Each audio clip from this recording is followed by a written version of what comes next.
আর এবার আপনাদের দেখাবো নিটে দুর্নীতির অভিযোগ তুলে কংগ্রেসের রাজভবন অভিযানকে কেন্দ্র করে তুমুল উত্তেজনার পরিস্থিতি। কংগ্রেস নেতা কর্মীদের সঙ্গে পুলিশের ধস্তাধস্তি।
পুড়ে ছাই হয়ে গিয়েছে হলং বনবাংলো। আর সেই ঘটনা কিভাবে ঘটলো তা খতিয়ে দেখার জন্য তদন্ত কমিটি গঠন করা হচ্ছে বলে আজকে জানিয়েছেন বনমন্ত্রী বীরবাহা হাঁসদা। তিনি বলছেন 4-5 জনের একটি তদন্ত কমিটি গঠন করা হবে এবং তারা খতিয়ে দেখবে এই আগুন লাগলো কিভাবে।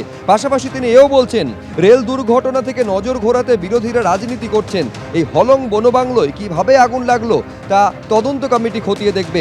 4-5 জনের তদন্ত কমিটি গঠন করা হচ্ছে জানালেন বনমন্ত্রী। আপনারা জানেন যে আলিপুরদুয়ারের জলদাপাড়ার জাতীয় উদ্যানের যে হলং বনবাংলো, গতকাল রাত 9টা নাগাদ আগুন দেখতে পান এক কর্মী। বর্ষার জন্য 3 মাস বন্ধ ছিল এই হলং বনবাংলো, ফলে বাংলোয় কোনো পর্যটক ছিলেন না।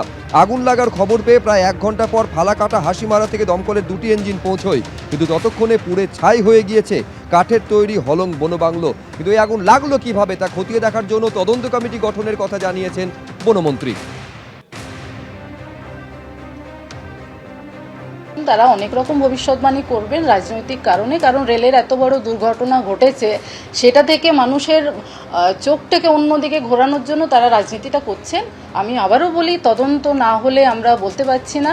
এবং আমাদের রাজ্যের মাননীয় মুখ্যমন্ত্রী মমতা বন্দ্যোপাধ্যায় যেভাবে মানুষের জন্য কাজ করেন, তিনি কখনোই মানুষের বিরুদ্ধে গিয়ে কোনো কাজ করেননি, সেভাবে কিন্তু মানুষের পাশে থাকবেন উনি। এবং বিরোধীরা রাজনীতি করার জন্য বিভিন্নভাবে রাজনীতি করবেন।